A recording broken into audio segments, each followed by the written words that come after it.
Let's go back here and start with the topic, biogeography. We've heard a lot about different range sizes in the last lecture, where organisms are distributed, and that we can distinguish different types of ranges.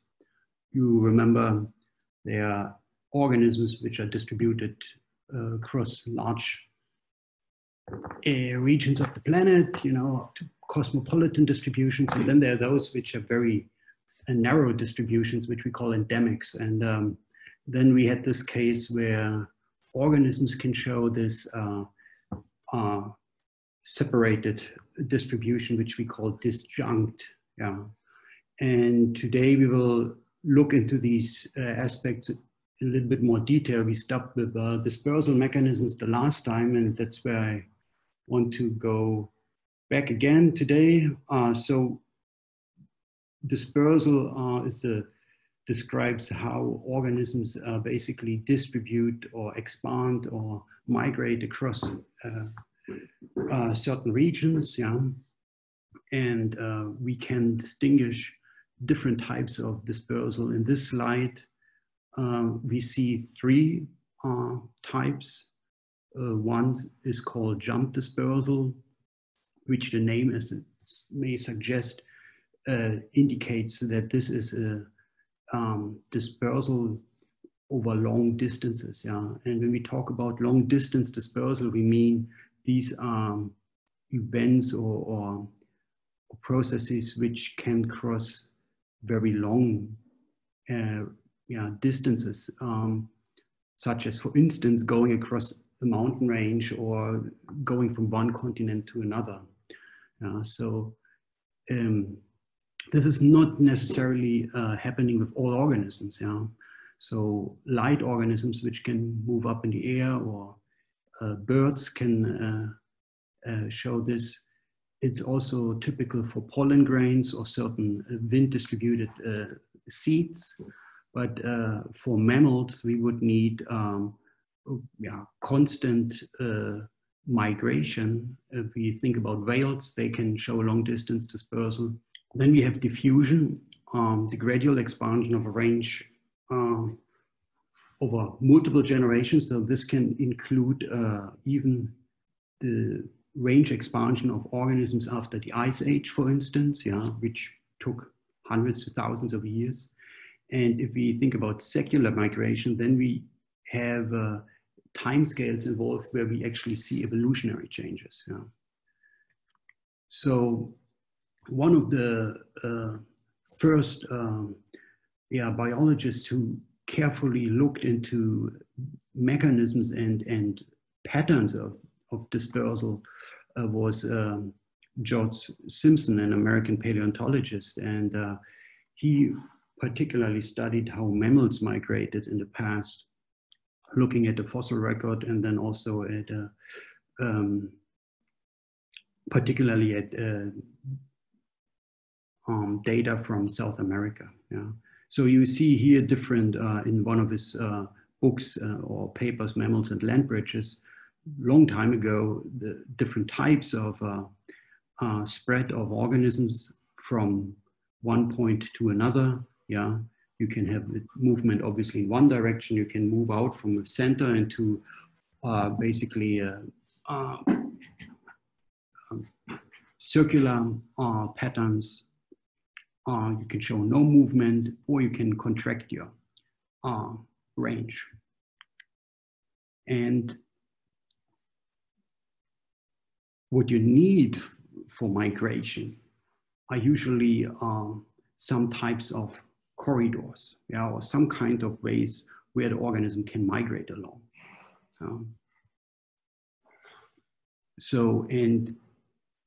But often these organisms then encounter barriers. So Simpson distinguished different types of these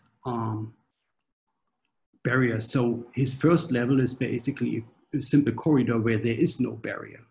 Yeah, so this is basically a situation where an organism can disperse without being hindered by any kind of obstacle.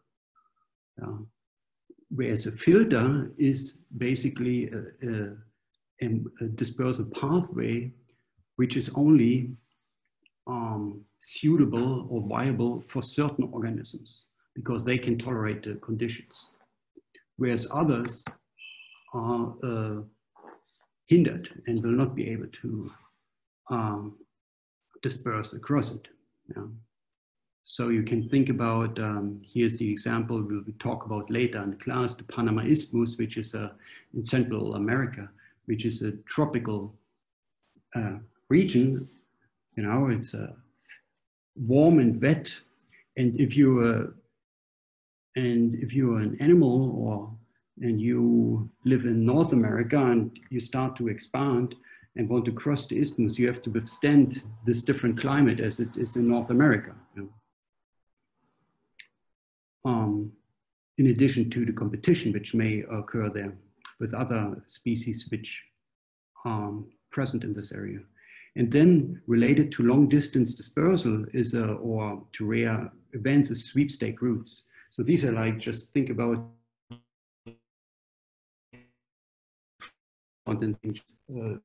flies through the room into the different corners. So these are they're barriers which normally are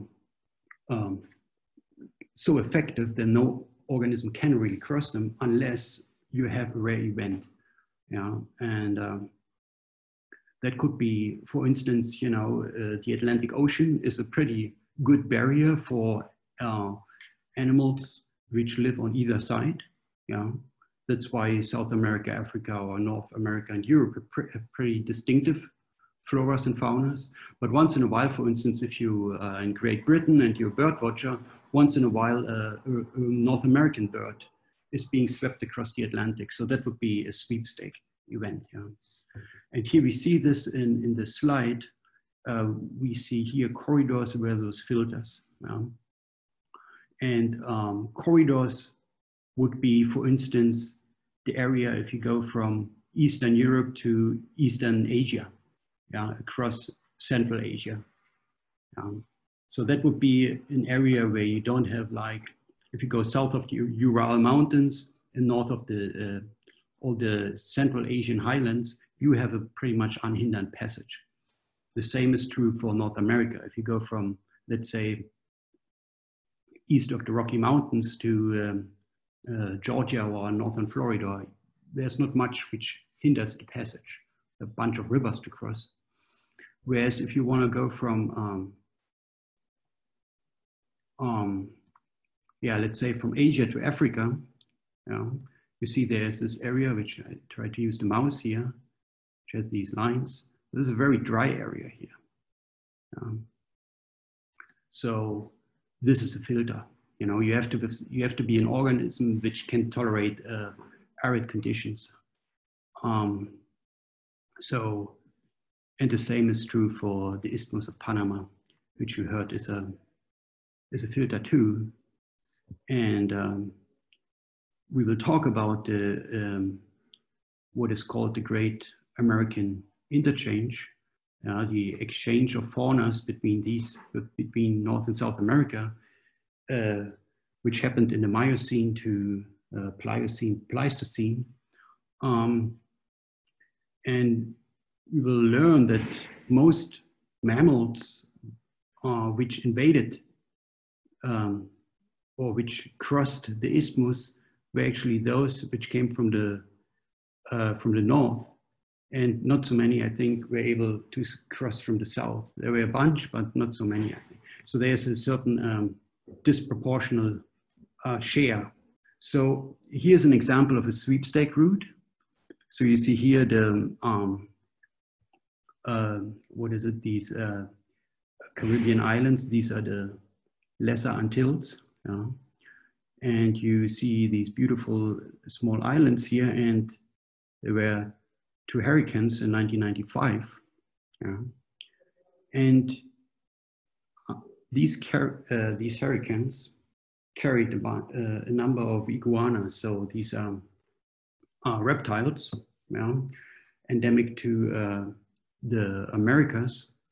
And they are endemic ones on these islands such as Guadeloupe.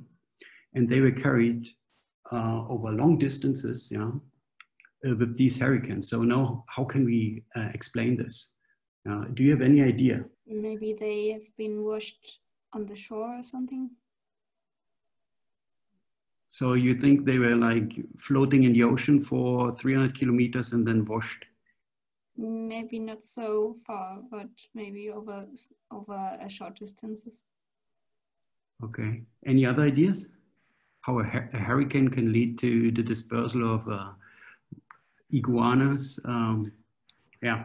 So we have another answer in the chat by Jan Schultz, floating on wood or something, and that's exactly what is written up there in the heading, rafting. Yeah. So when we think about long distance dispersal for organisms which are not able to withstand, let's say, salt water, for physiological reasons, or because they simply can't swim.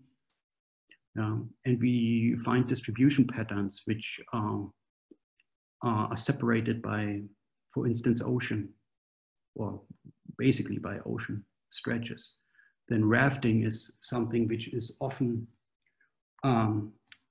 considered to be relevant to explain those things. And rafting happens when, as Jan says, there's wood or any other things which can carry animals. So maybe I post a link after the lecture or so.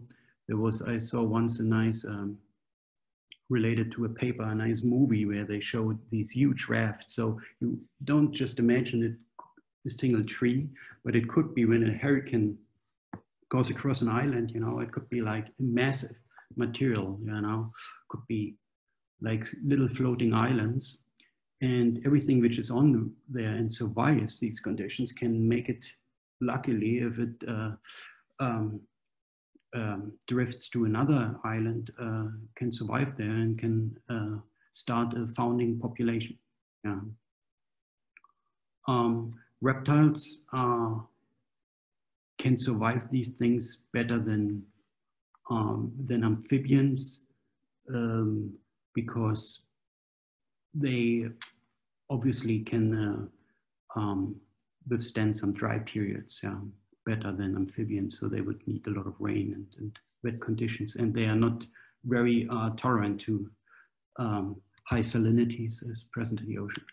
So related to this issue with corridors and barriers, there was another professor from Harvard who worked on the reptiles of this region, the Caribbean, and he came up in a book on the biogeography of this region with 5 different schemes of connections.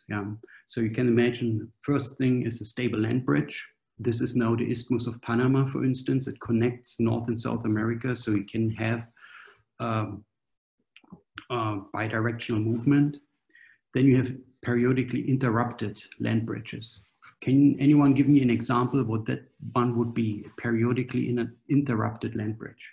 Maybe a river that sometimes dried out, and then they can go through it, and then sometimes there is water in it, and then the connection is blocked. And what would this be? Where would you imagine that the water would periodically dry up? For example, like seasonally in any temperate region. Okay. That has different, season regime. Mm-hmm. Yeah, it could be possible in perhaps if you have strong seasonality, like in some semi-arid regions or so, that perhaps some rivers stop flowing, and then you have these conditions. But we got some other. Okay, so there was somebody said tide related. Okay, that's an interesting point. If you think about the Wadden Sea, the North Sea, where you have these little islands, the Haliks, these little, and they obviously are connected to the mainland. And then ice shields. Okay, that's an interesting point. So I give you an example, which is more like on the big continental scale. And this is, I think, mostly what Williams was considering. Think about, if we want to think about dispersal, Of course, we can again consider different scales, spatial scales. But if you want to think about like why you have a disjunct distribution somewhere, yeah, like on one continent and maybe on the other, then think about sea level changes, yeah, over long time scales. Which now separates North America and Asia was a land bridge during the last ice age, which Jan just wrote here. Yeah? So, and there are other such connections. Yeah, think about Great Britain and Europe were once connected when the sea level was lower in the past. The same is true for many islands in Indonesia. We will come to this topic in a separate lecture, where during the Pleistocene, during the ice ages, when sea level was lower, these islands were connected. Yeah, and sea level is therefore a very relevant mechanism, or sea level changes, to understand distributional patterns. Yeah. Okay, so if we think about longer time scales, we can think about what Williams called Noah's Arks, and these are plate fragments. Yeah. So this is on tectonic time scales. When a certain fragment of a tectonic plate, you know, essentially breaks off its main plate and then carries part of this fauna to a different place. I wouldn't call it a fragment, but India, for instance, is considered, actually, you can say it's a continent. And when it broke off from the southern continents, from Africa and Antarctica, it carried the fauna, which then brought it to Asia. Yeah. This could be an example for a Noah's Ark. Then we have stepping stone islands. The stepping stone concept is really relevant when you think about the distribution of organisms, especially considering, again, longer timescales where the climate is changing. Stepping stones, like in this case, are islands, but they can also be on land, where you have suitable habitat which allows an organism to persist. Think about also, so because Williams was working in the Caribbean, he thinks a set of islands, but you can similarly think about island-like ecosystems. Think about East Africa, which is relatively dry. Yeah, so you have savanna landscapes. Think about the Serengeti and lions and giraffes and zebras. But in East Africa, you have also a number of high mountains. Yeah, and close to the Serengeti, you have like the Ngorongoro highlands. You have volcanoes up to 3,000 meters, 4,000 or 5,000 meters high. They have rainforest. So organisms can use these mountains as basically islands of rainforest within a semi-arid environment to expand. Yeah.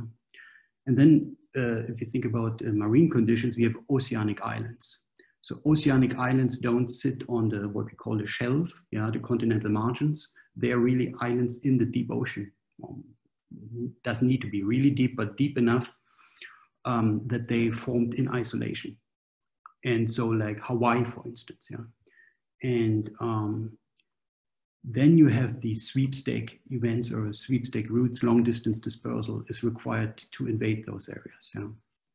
We've seen that there are a bunch of ways to disperse. We've seen that there are various features of the Earth's surface which facilitate or disrupt dispersal. Yeah. So in order to understand the distribution of species on the planet, we need knowledge about plate tectonics. Yeah. And we have to think about dispersal. Yeah. Is an organism a good disperser or a bad disperser? But in the past, because we see, for instance, the distribution, let's say monkeys, for instance, we have them obviously in Africa, and we have them in South America. So in the past, prior to the theory of plate tectonics, or let's say prior to the acceptance of plate tectonics as a theory, people invoked various crazy ideas when it comes to understanding these dispersal mechanisms or these dispersal events. And one was ancient land bridges. I'll give you an example in a second. If you think about long distance dispersal, you have also to think that sometimes people thought, oh, maybe you just need one inseminated female, which then makes a long distance and starts a founding population. So is that always realistic? Needs to be considered. Yeah. we have genetic data today to look into these aspects though. Yeah, so here is a figure of presumed ancient land bridges. And what is interesting though is that the theory of plate tectonics, and we will talk about this in particular on Wednesday when Guillaume is talking about this topic, that these proposed land bridges were actually kind of like the pathways how the continents drifted apart. But there was never like a solid connection between, let's say, Africa, Madagascar, and India. These bridges were proposed because the fauna of Africa and Madagascar is similar, but also of Madagascar and India. Okay, this brings me to the one of the major debates in biogeography. This is a persistent topic when you go to a conference, and you're working with the distribution of organisms. Then there's always the debate, or you can write your proposal whether when you have a distribution which is like separated by some area, a disjunct distribution, then you can have either vicariance, which I will explain in a second, or dispersal as a mechanism. So disjunct distributions, again, remember, these are distributions, you have at least two separated areas where an organism exists. So, and can be more, but 2 is the minimum. And so there are 2 competing ways of explaining this. The one obviously is dispersal. It's particular these long distance dispersal events. And we have what you remember what we called founder effect. So a small population starting a new population outside the main range and outside the normal distributional range of an organism, and then forms a population which is separated by a good distance, that there's normally no gene flow. And we called this, if it comes to speciation over time, we call this peripatric speciation, if you remember that. But it doesn't need to come to speciation. We want to just explain, right now, we just want to explain the distribution. Alternatively, you can think about, you have a range of an organism and it becomes separated by some type of barrier so that gene flow is interrupted. And that could be, for instance, mountain building. Or over a long time, the breakup of a continent and the invasion of the sea. And if that happens a long time, we have what we've called, if you remember that, allopatric speciation. Sometimes allopatric speciation is therefore also called vicariance speciation. Just that you know this in case you come across this term in the literature. So these are different ways of explaining the same observation. So here's just a figure, the vicariance, the splitting of a range by a barrier in the upper panel, and then a dispersal event. You have a river here in this case. You have a founding population which makes a long distance dispersal, and then founds a new population, and over time actually can become a different species. So we can consider vicariance and dispersal hypothesis both. We can consider it for a species which still which just shows the separate disjunct distribution, and we can do population genetic data, or we can look into morphology and see, do they really look separated already somehow, or do they diverge? Or we have the case where closely related species, so-called sister species, for instance, show this kind of distribution. So if you come across such a situation, you have to invoke both mechanisms. And if you want to solve this, you need to do your phylogeny. You need to, that means, as we've done we talked about last week, we use the method of phylogenetic trees to look, are these two groups of, or two populations you are considering, are they closely related? Yeah, and then that is one important aspect. So they are related to one plate. And then you have to determine the age of the taxa. So if they are separate species, you have to determine the timing of their split or their divergence. If they're different populations, you have to determine when these populations got divided. And you have to date the age of the barrier. So can anyone give me an answer how I would then, if I have these data, how I could then distinguish vicariance versus dispersal? I consider you have the phylogenetic work done. You know that the two, let's say, assuming that here we assume that these are two species, sister taxa, and there's a barrier. We dated everything. When would we consider the dispersal and when vicariance? Okay, yeah, Charlotte gave a good answer. Compare the time of speciation and of certain geomorphological events, question mark, yeah. So this is exactly what we need to do. It's not the absolute answer, but the question is, how old is the barrier? Yeah. If the barrier is older than the split of the species, we can assume it has to be a dispersal event. If the barrier is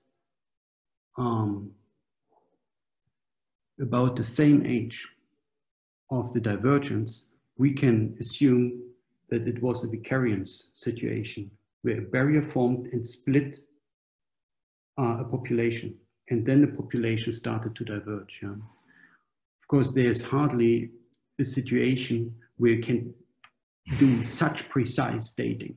Especially, it's really difficult to determine the precise age of a mountain range, for instance, which is a barrier, and because you have to consider that a mountain range will be an organism might be able to cross a mountain range to a certain height.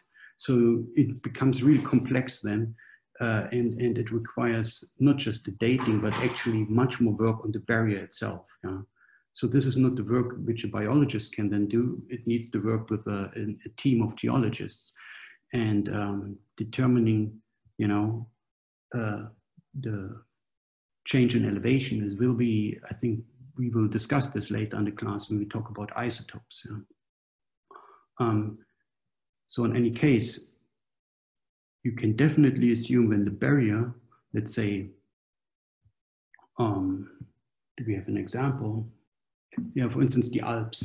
So you have the Alps separating, let's say, an organism which occurs both in, let's say, southern Germany and in northern Italy. Yeah, just imagine it. Yeah, or you have sister taxa, so closely related.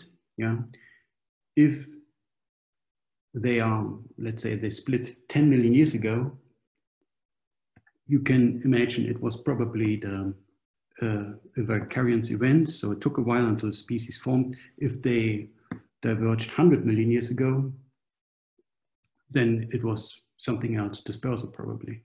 So it is tricky, yeah? So please think about that when you have these situations, you have to date precisely, and you have to do some really good reconstruction of the paleo environments. And we will start with that on Wednesday. You know? Okay, so here's a way of how this can be done, which is, so we introduce you remember these phylogenetic trees, yeah?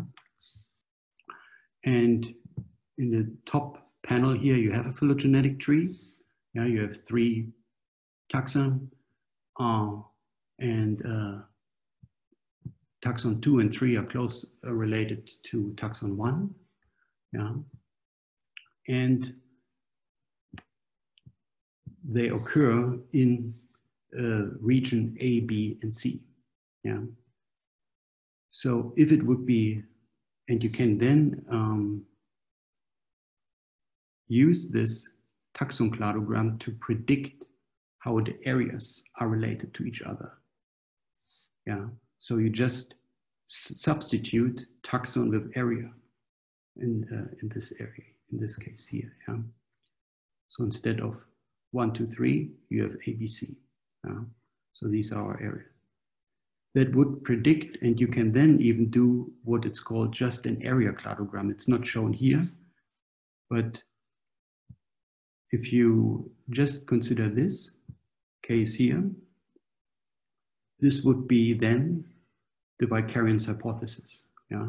So you have a range of one species, which then gets split by a vicariance event. B and C are still together, forming one population, and then their range is being split. Yeah? So that you could basically just substitute taxa with the region. This is called an area cladogram. If you just do geological work, yeah, and you know when areas were connected or separated, you can just use this knowledge to create area cladograms, which are then providing a framework for biogeography, yeah, to explain why certain things could be distributed. Yeah. You can also do the dispersal hypothesis here, and you see then you have two different dispersal or pathways which can explain this relationship. Yeah. So when we read papers, in today's paper about the rat-eyed birds is exactly about this problem. Yeah. Is it dispersal or is it the breakup of Gondwana? Yeah. So that talking about dispersal, I've mentioned that certain distributional patterns can be, or sometimes are only explainable by dispersal. And that brings us to this situation that it can actually happen once in a while. We have these sweepstake routes, these rare chance events, these long distance dispersal events, when large stretches of ocean can be crossed. And this basically led to even though after plate tectonics was known and the reconstruction of continental breakup and the drifting of continents was done and also dated, yeah, there were still a lot of enigmas left to explain distributions. And then with the rise of dated phylogenies, it became clear that rarely, but still, there are dispersal events which happened in the past to explain modern distributions. So for instance, the invasion of South America by monkeys is not related to the breakup of Gondwana or the breakup of Africa from South America, but it's a dispersal event across the Atlantic Ocean 30 million years or so. Yeah. And here in this paper, there are a number of examples given. Yeah. So we've heard about different ranges. We've heard about endemism. We've heard about large ranges, cosmopolitan ranges. We heard about endemism, disjunctions. And we heard about mechanisms of dispersal. We heard about that disjunct patterns can be explained by vicariance, the splitting of a population by a barrier, or in dispersal, rare dispersal event. Yeah. So, and then what we do in biogeography often is we compare the fauna and flora of a region. Let's say we compare North America with Europe or with other places. And if you find similarities in fauna and flora, and you see a lot of endemism, then you can say, okay, these are specific biogeographic areas. Yeah, they show certain coherence.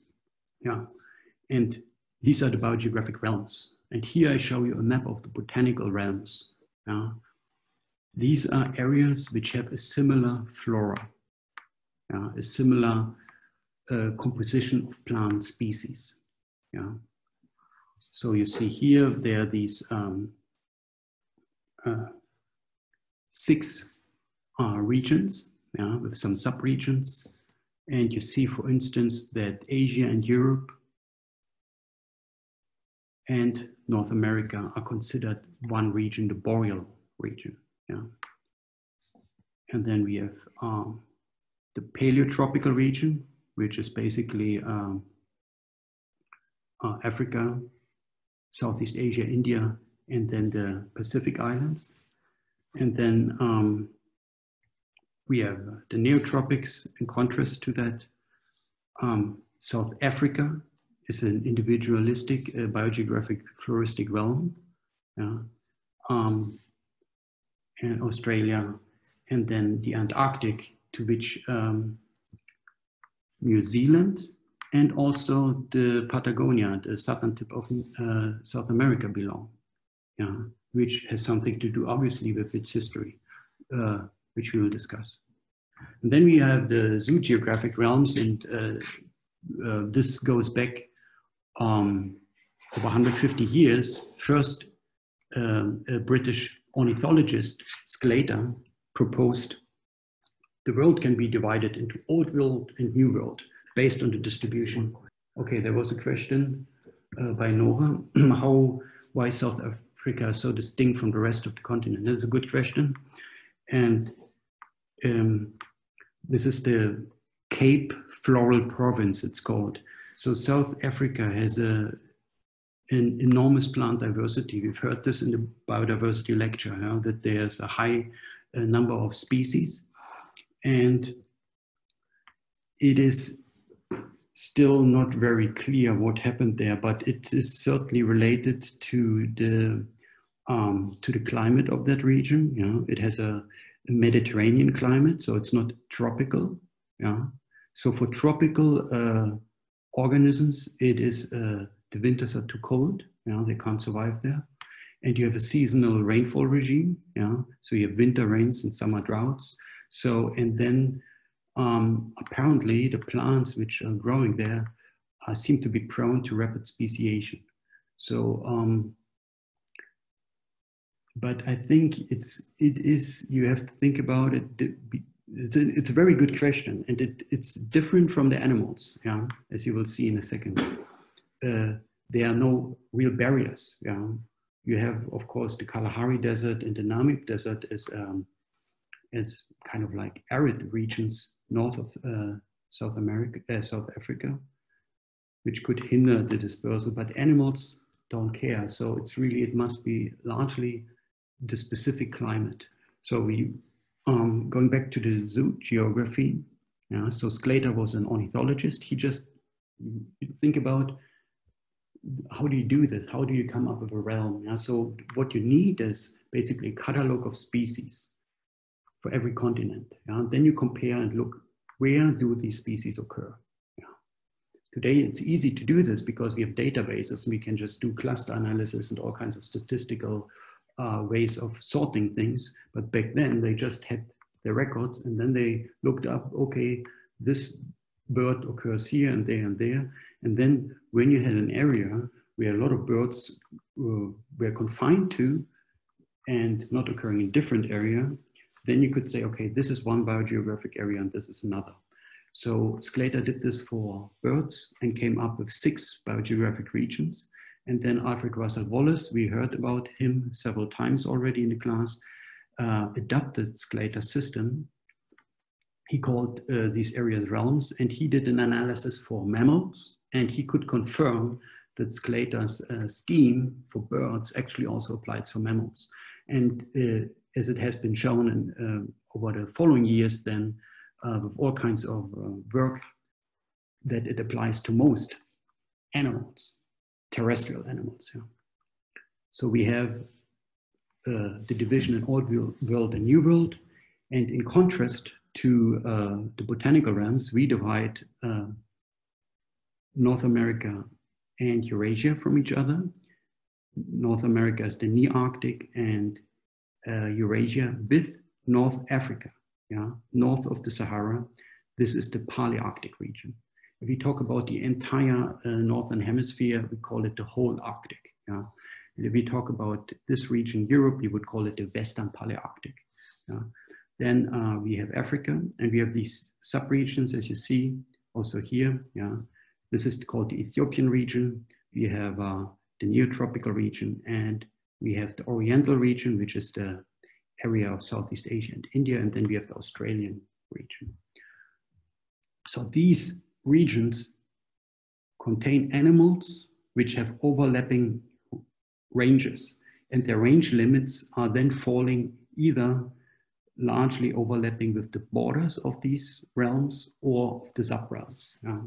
They are transition zones. Yeah, you can think, hey, if you go to the Sahara, I'm not. If I step from here to there, is the entire fauna changing dramatically? No, it's not. But for instance, in the Atlas Mountains, you have a deer, you have a wild boar, you even had, I don't know, I think they went extinct, brown bears.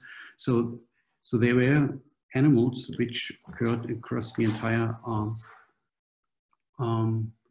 Mediterranean. But for instance, North Africa also had lions up to the beginning of the last century. Yeah.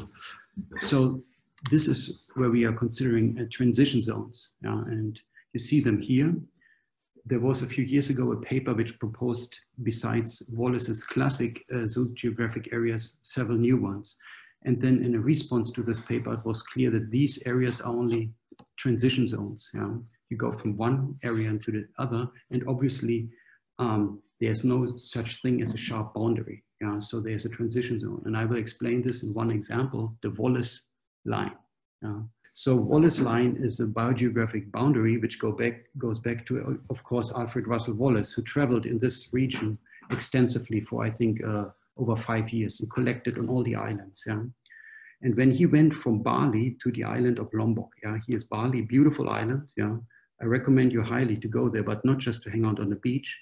Go there to the few forests left, look for the Bali starling in the northern part of the island, and then go to Lombok, the adjacent island. It's not far, they are apart, I don't know, 30 kilometers or so. Maybe Guillaume can look that up. And then on Lombok, what you will see, for instance, are kakadoos, yeah, which you associate with Australia. The same as if you go from Borneo and you go to Sulawesi, which was once called Celebes, you will see a very different fauna. And by collecting on all these islands, Wallace figured out there's a sharp divide between these islands in terms of their fauna.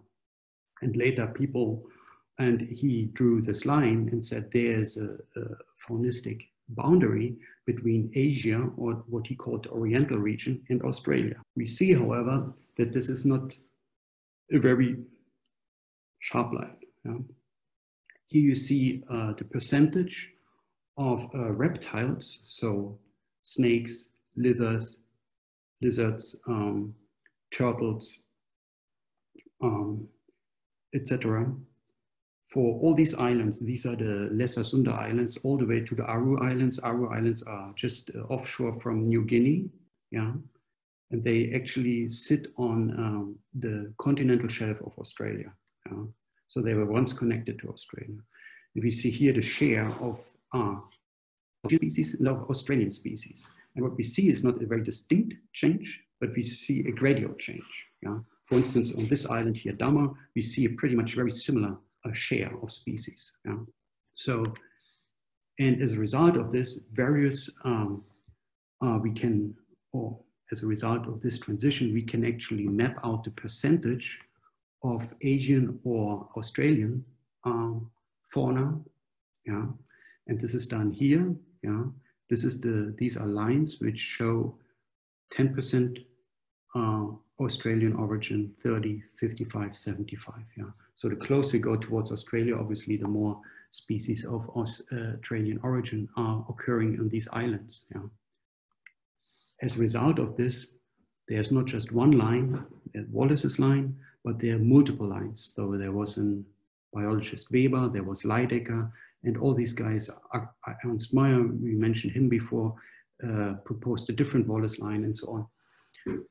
This is because looking at certain groups of organisms which show different distributional patterns, but in general, there's no sharp line. Yeah? Wallace line is still very distinct. And let's see what the next slide is. Yeah. And as a result of this transition, this area between Australia and Southeast Asia or Indonesia is called Wallacea, in honor to Wallace, who worked there extensively. This is also a biodiversity hotspot, by the way. So we remember these hotspot concepts, we talked about them. And why is this different? Here you see the continental shelf. This is what we've called a periodic land bridge. So during the last ice age, when the sea level was lower, Borneo, Java, Bali, Sumatra were connected, and this all was land. And here you see the Sahul Shelf, you see here the Aru Islands, and New Guinea. They were one landmass with Australia. The islands in between are too deep. They never joined any of these continents, so they developed a very distinctive fauna based on their isolation. Okay, there's a question whether this is only true for fauna or also for flora.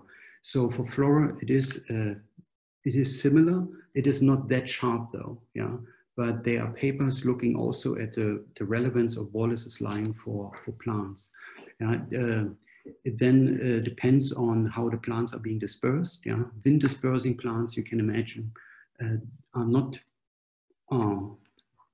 facing these constraints with dispersal based on these gaps. Whereas if you have a plant which is animal dispersed, which seeds are animal dispersed or the insect pollinated, then you have similar patterns. So just as an example, there's a family, we will talk about Southeast Asia later, the tree group Dipterocarps. They are the most important rainforest tree family in Southeast Asia and in India. And they do not occur across Wallace's line. So as far as I remember, they do not occur in New Guinea. And we will see examples for New Guinea, for plants in a second, which do not occur in Indonesia. That brings us to two aspects which determine these distributions. This is climate and it is tectonics. So that we have time today, because we have only half an hour left for a discussion of the paper, I will quickly do some things here. So these are maps related to the distribution of deserts and closed forests between the Ice Age, 20,000 years, 8 or 10,000 years ago is the early Holocene, and then today. And you see that these things change quite dramatically. In the Ice Age, there were arid ecosystems were much wider distributed compared to forests. And this is because temperature was lower and because rainfall was much lower. And this is driven by orbital forcing and CO2 forcing. I am not going to explain, these wiggles and everything. This is part of a separate lecture. So we have a lecture on glacial interglacial cycles. But I am sure that many of the biologists would probably not really know what orbital force CO2 forcing is. These are long-term changes in climate, and we will talk about them separately. What you just need to know is that forests and many other ecosystems had very different distributions, and with that, obviously, the species. So here's an example, just again, only look at the right side. This is Africa, glacial situation, interglacial, so the present warm period, and then the modern distribution. And here you see that during the glacial times, it is proposed that lowland rainforests had very narrow distributions. So here, Central East Africa, and here along the coast. And then in the interglacial, so in the warm period, they were much wider. Today, they're somewhat more restricted. And from this, people have proposed that these were refugia. So areas where species were confined during this part and then migrated outwards to the expanding rainforest. One reason why they did this is because you can count, you do a grid, you count all the species in these grids. This is for birds. Remember, we have here species richness, just the number of species in an area. And if you go from, you see that the highest diversity is here and there. So these then are given as evidence or indications for these refugia. Yeah? Species richness, there were most species confined. And because not all species had the same dispersal mechanisms or dispersal abilities, you have fewer in between. Yeah? This brings us to why tropical forests are very rich. Yeah? And in the past, Wallace considered it their stable climate and stable environments led to the preservation of old species, older species. So we have what they call a museum paradigm. There are low rates of extinction to species just can accumulate over time. And there's a guy, Jürgen Haffer, an ornithologist who worked in South America, and he proposed in the 60s the cradle paradigm, or basically the Pleistocene rainforest refugia paradigm.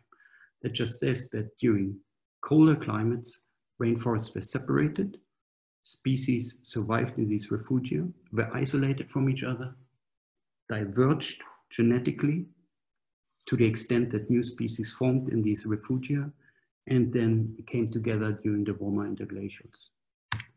This hypothesis has been very strongly hammered, especially for South America, when pollen data became available and showed that the rainforest was not fragmented.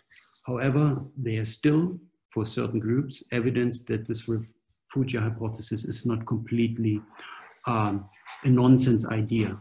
Yeah. This just as a side note. We have refugia which indeed existed in Europe during the glacial times. Yeah.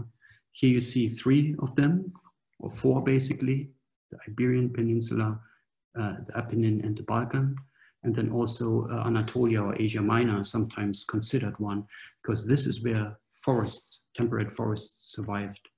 And from there, many species expanded. One example are the hedgehogs. We have 2 species of them in Europe. They meet here, along this line. They did not speciate during the glacials. They are older, they are of Miocene age or so. But they survived these glacial conditions in these separate refugia and then expanded from there. Yeah. So I keep this and I go to plate tectonics so that we have time to discuss our paper. Yeah. As you know, the world is not one solid surface, which, one area, but it's fragmented into different parts, which move into different directions. Yeah. So these plate tectonics are the topic on Wednesday. Yeah. And we have what is called, I think, a supercontinent cycle. Is there still something like a supercontinent cycle? Yeah. Okay. So consider sometimes the continents are all amalgamated into one mass. Here it's Pangaea, and then it breaks up, and we have the present continents today. Yeah. And at some point in the past, we had what we call Laurasia, so the northern continents were together, and the southern continents were Gondwana. Yeah. So here we see Gondwana. Yeah, that goes back to Alfred Wegener, who proposed the theory of plate tectonics, although it was not accepted at the time. This is 150 million years ago. Here you see South America, Africa, India, Madagascar, Antarctica, Australia, one landmass. Among other things, besides the shape of the continents, Wegener used the distribution of dinosaurs to infer their former connections, because fossils of these species were found on these different continents, and he explained that they had to be together in the past. He was right, but it was accepted much later. Yeah.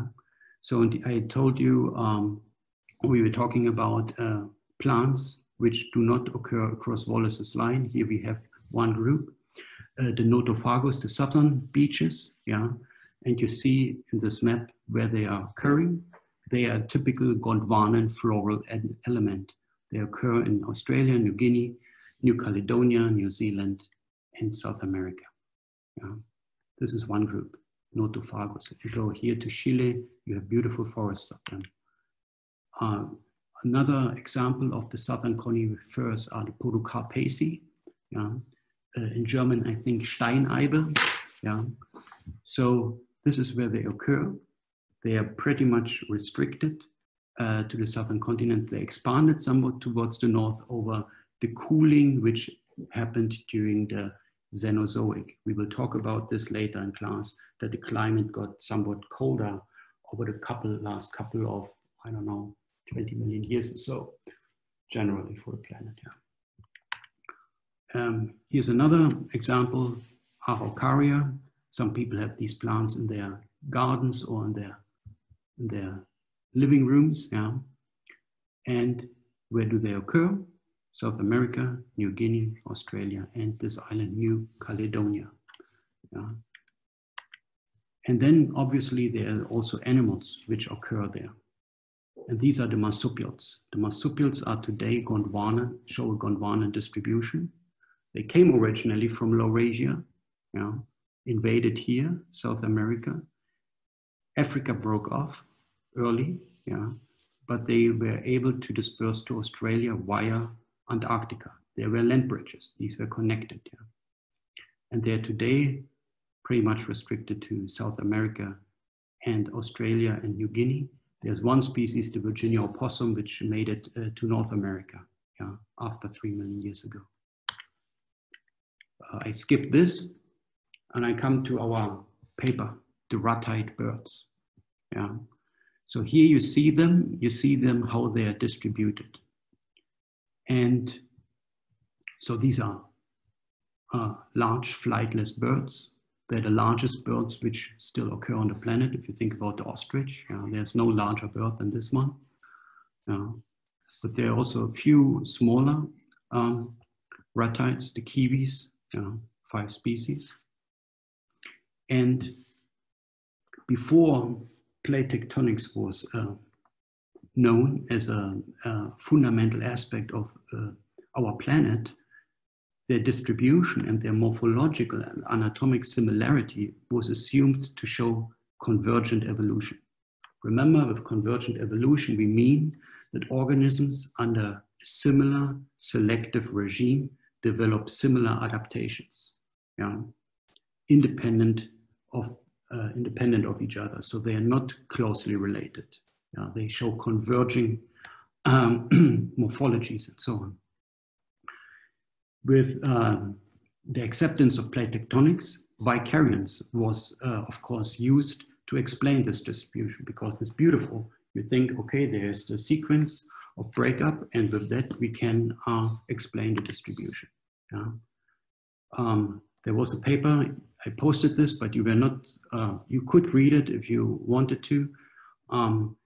There was a first paper on this issue when they used the first time ancient DNA. So with ancient DNA, it's DNA extracted from fossils.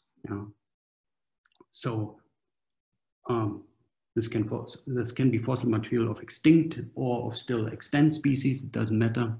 And with ancient DNA, actually, we mean everything which is DNA older than 50 years. So it's not necessarily ancient, but it's because DNA degrades very quickly. And you have to do very different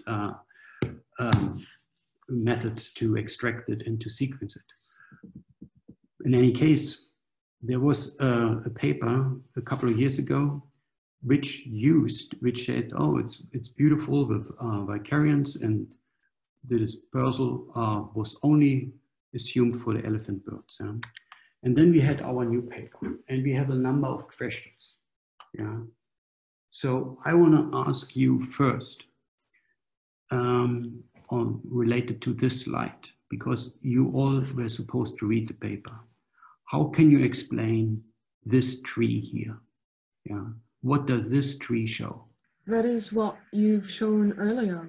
It's the distribution according to the geographic places. Like when you do a phylogenetic tree, but don't look at their direct relations, but look at where they occur or have been occurred. Mm-hmm. Any other ideas? I mean, you can say just by looking at it that ultimately morphological similarity does not equal phylogenetic relationships, I guess. Okay. Anyone else? Okay. I would say it's a phylogenetic tree, which combines like where did they find them, and like the geographical aspect and the morphological aspect. these are good answers. So basically what we have here is an area cladogram. Yeah.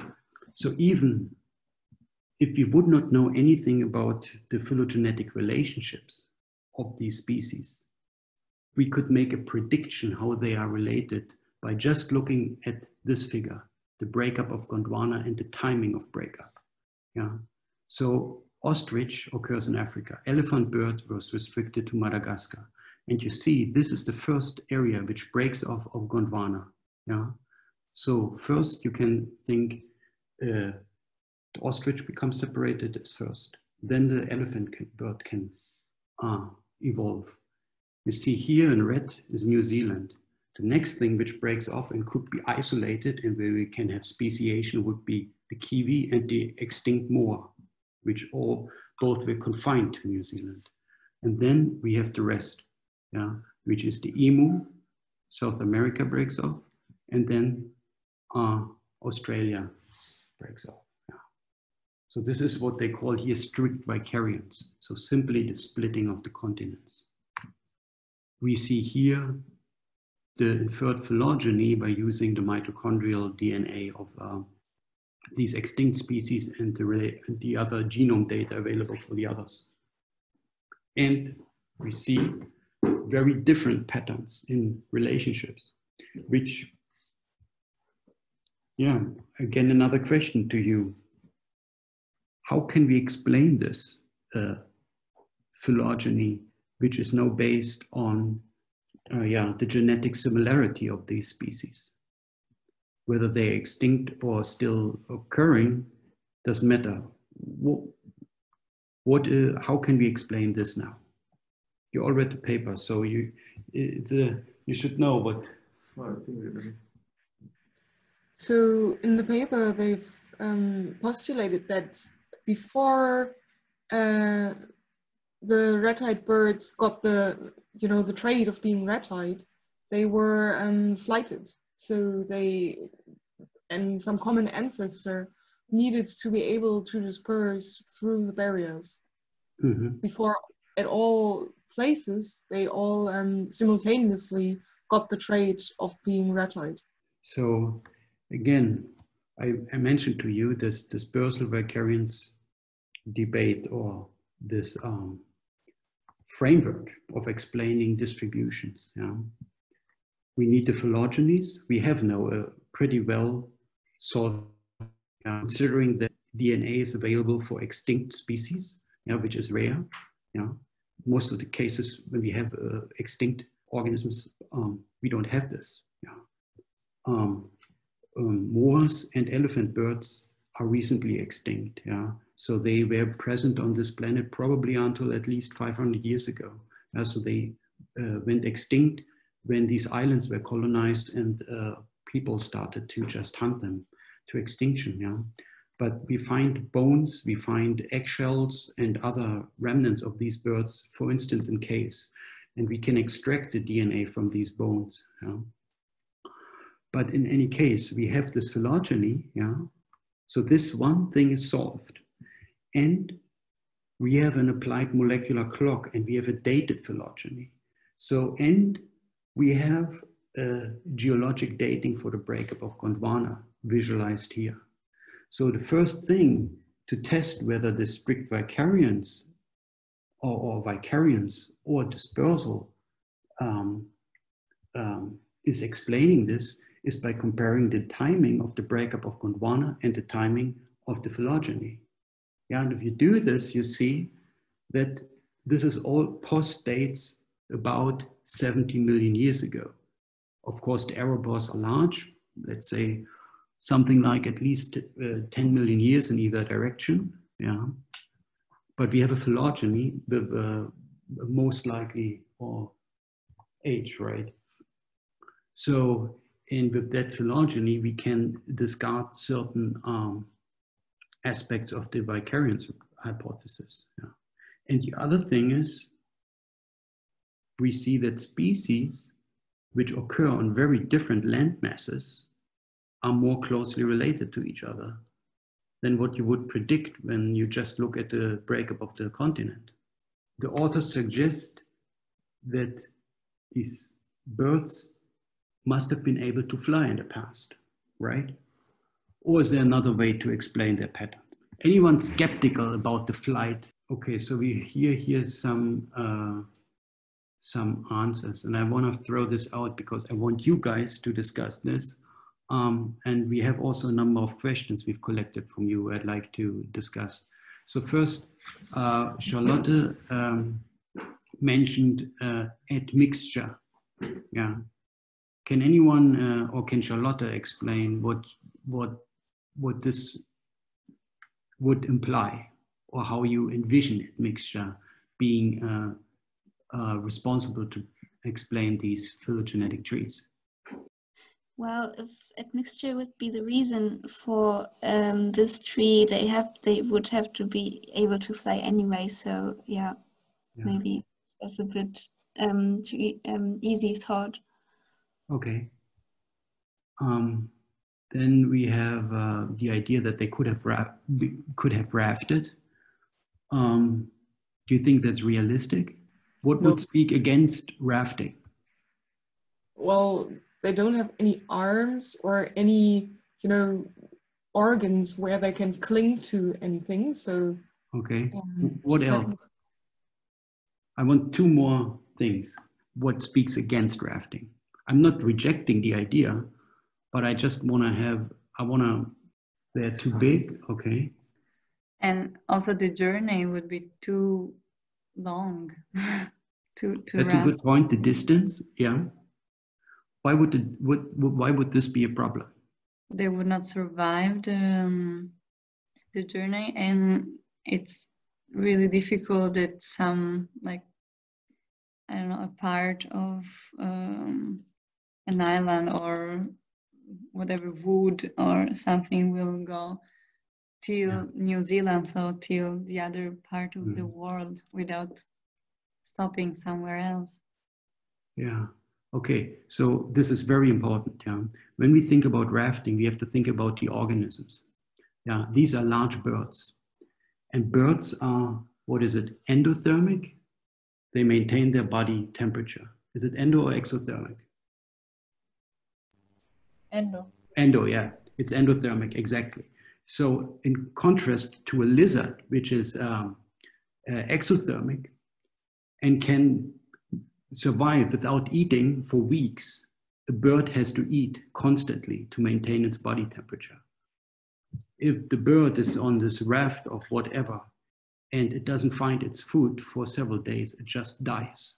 So the chance to have, especially when you're a large organism, just you can do this experiment, don't feed your chicken or if you have a bird in a cage at home for several days, they die. Yeah. So this is a very unlikely situation. Yeah.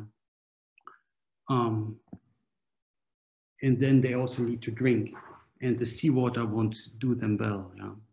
So for certain organisms, rafting is not likely. We have to look really into the ecologies of these species. Yeah. The distance is enormous, and the chance that this happens is so rather rare. Yeah. So I want to go through a number of questions you posted on the paper. Yeah, we have 5 minutes to discuss those. Yeah, at least some of them. Yeah, I think there were a number of questions related to the DNA and to the ancient DNA. Yeah. Okay, so there's this question that this paper is made, or the data are based on mitochondrial DNA. Yeah, and the question came around, why didn't they use nuclear DNA, or would the nuclear DNA not show different patterns in the phylogeny? Who can answer or who can comment on this question? Why mitochondrial, why not nuclear DNA, and what could potentially be different? I think this is a question to the biologists. Yeah. As far as I understand, when you use mitochondrial DNA, you receive it only from the mother side. So it means it's more similar and the results should reflect better the phylogeny. Any other ideas? I'm not sure, but I think it's often better preserved. And in general, you have a much smaller amount of mitochondrial DNA. So with fossil records of DNA, often there's large amounts missing, and I think with mitochondrial DNA you have a better chance of having more of the original DNA still. That is probably one of the reasons why they did this. So the study is already, you know, a couple of years old, and originally ancient DNA was, I think, almost solely done on mitochondrial DNA, because it seems that it preserves somewhat better than nuclear DNA. You work with less amount, and the chances of figuring out what's going on is better. Yeah. It has changed over the last years with new technologies, but I think it's still, people prefer to use mitochondrial DNA. Yeah. On these fossils, it's a better source. But of course, a nuclear gene tree or a nuclear phylogenetic tree could show different results. Maybe we have time and read a paper about how different these trees can look like. Yeah.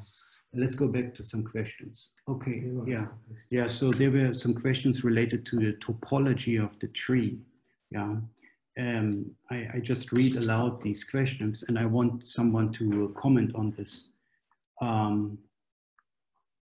Yeah, how do you do a topological test to the phylogeny? Or the other question is, how can topological tests support such relationships between two taxa so diverse and living in different environments? Has anyone ideas about these topological tests? Or can anyone say what we even mean by topology? I can ask Guillaume, what do you think? I can talk about geological topology. And what is topology in geology? Well, it's a way to measure the topography. Okay. So the topology is then the shape of the tree. Exactly. Yeah. So, and you can test the outcome of a phylogenetic tree by different, I guess, statistical means. Yeah. Repeating certain ways of calculating a phylogenetic tree. Yeah. We haven't done these details, and this goes beyond the scope of the class. So there are classes on this topic. Yeah, there are classes where you can really take courses on how to construct phylogenetic trees, but there are different ways of using different distance measures, maximum likelihood, Bayesian analysis, and so on. And you just do these, what are these things called? I forgot. There are various statistical means of just doing thousands of runs of these jackknifing and I don't know, all these kind of different ways. And then you just see how robust these are. But remember our lecture on the phylogenetic trees. The phylogenetic tree is always a hypothesis. There's no such thing of a perfect tree, especially when we deal with a group of animals where we don't have a complete fossil record. We are missing a lot of branches on this tree. There's no such thing as the perfect tree. So your questions related to questioning, those are good. And let's see, do we have anything else which, or if you have a really urgent question where you think, oh, I want to figure that out, just throw it out now. We have maybe a minute left. So here was one question. Why were there no immediate stages found between the birds which could fly and the flightless birds, or between elephant bird-like birds and kiwi, like some kind of common ancestor? And this is likely related to the long timescales involved, and the poor fossil record. And I think there was one question or one comment that bones of birds seem to be not so well suited for fossilization, which is true. Think about birds as organisms have very specific anatomies. Their bones are relatively thin compared to terrestrial organisms. They are very hollow so that they are really light. Otherwise, they couldn't fly. And so they are prone to rapid degradation. Another answer to this is that maybe not all these birds became ratite birds. So you are comparing just two rotile birds. Yeah.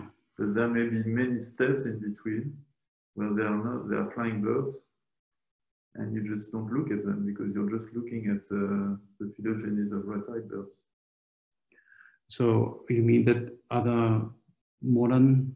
So, for example, between the kiwi and the moa, Yeah. so they both evolved separately. They converged to become ratites, so non-flying birds. But in between, there are many other birds that may still exist today. Yeah, as I understand, and maybe you can also comment on this, these birds are monophyletic clade. They're considered what is called the paleognaths or so. So based on certain anatomical features which they share. Yeah. So I doubt, and I think that all the other birds existing are not directly related to them. Otherwise, this whole clade would be paraphyletic, and I think the genetic data show that this is really monophyletic and distinct from all other birds. I'm not sure. Okay.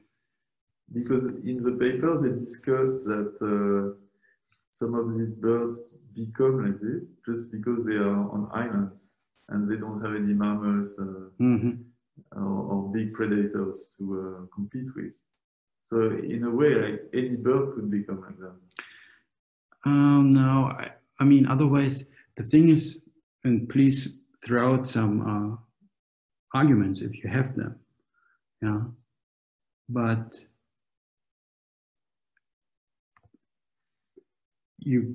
so Guillaume would almost suggest that we have here again a case of convergent evolution, that they evolved these traits because they were isolated.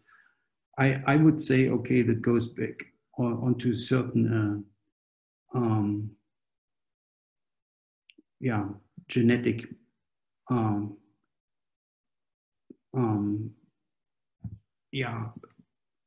something which has been, inherited by common ancestor. So that, of course, it's hard to imagine that these birds were able to fly. They had some kind of a way that they could become these giants. But if they are so closely related, as DNA data suggests, that means that probably there was something which made them prone to develop these morphologies. Something which was inherited by a common ancestor. And it's that this flightlessness, or that they lost the ability to fly, was then probably one reason was the absence of predators and other things. Yeah, because you don't have, like, we don't have these giant birds on other island faunas, yeah, or these kind of this is possible, yeah, on islands, but it's not a general pattern, I would say. Yeah. And think about that, at least the emu, the rhea, and the ostrich, they are not islands inhabitants. They live in a very rich fauna with competing mammals, with predators, and so on. Yeah. And they show still the similar kind of morphology on different continents. Yeah. South America, Australia, Africa are big land masses. Yeah, well, I don't know. When I read this, I thought it was interesting. Yeah. Anybody else on this? Maybe it's time to stop. Yeah. It's Monday. Everybody recovering from the weekend. Huh? Time for the big white clap. All right, everybody. If there are no other things to discuss, Guillaume will talk about geodynamics on Wednesday. So we stop here with the topic of biogeography. I hope you've learned something, and we will hear about Wallace's line and recognize. Yeah. So I hope you had, you could learn something, and otherwise have a good rest of the week. Yeah. Bye bye. Thanks. Bye. Thank you. Bye bye.